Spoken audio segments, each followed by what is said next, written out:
Adam here with Brooksaw Antiques. Today we have this 1966 Olivetti Lettera 33 vintage ultra portable typewriter. I'm going to show you how to use the functions and make sure they all work.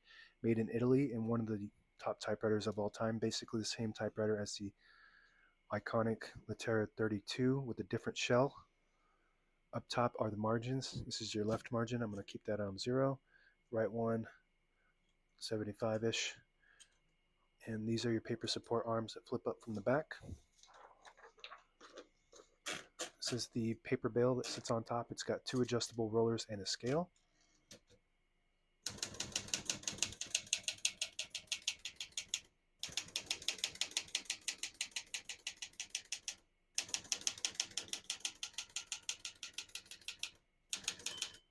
Once you hear the bell, you're near the end of the margin. Hit this line space, gets you back to the beginning, and skips 1, 2, or 3. Right now we have it on single, but if you want double, just flip that switch forward 1 notch. It skips 2. 1 more, it skips 3. We're going to keep that on single for now and finish typing. As you can see, all the keys type nice and none of them skip or stick. I'll type a sentence in red on the next line and switch from black to red. There's a switch on the right side here.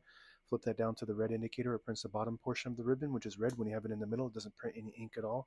It just leaves a stencil for copying purposes. When you have it up top on the blue indicator, it prints the top portion of the ribbon, which is black. We're going to move that down for red.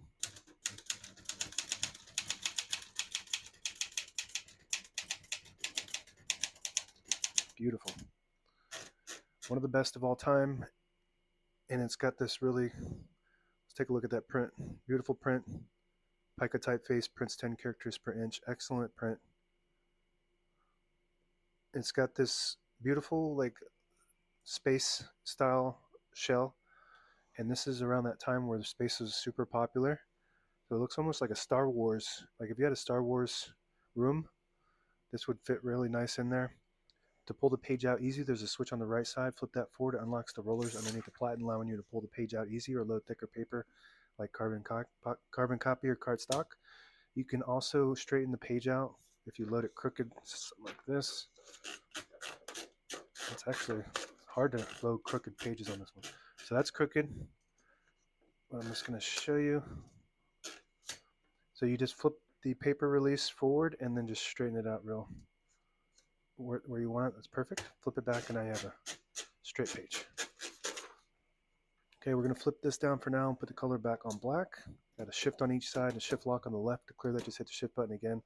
This button here that looks like it should be the 1 key is actually the margin release. When you get to the end of the margin, there's a mechanism that blocks you from printing. Hit that margin release, allows you to get past that all the way to the end. The 1 key on traditional typewriters is the lowercase l, and the exclamation point is the shift 8, which is the apostrophe, backspace, and period underneath. To the left of your margin release is the tab set and clear. Right now we have tab set on 10 space intervals. This is your tab button, the red button here, but I'm just going to go through and clear each one of these tabs by flipping the switch down. Very light. Everything about this is light. It's got probably the most modern feel to it because it feels like you're typing on a laptop. Now we don't have any tabs set, but I always like to set one somewhere in the middle, so I'm just going to flip that switch up. So that way when you hit the tab button, it doesn't go slamming all the way to the end, causing wear and tear on your typewriter. So down to clear, up to set on that. Backspace, light and smooth, very nice. I think that's it for the keyboard. We're going to open the hood here from the back or from the front.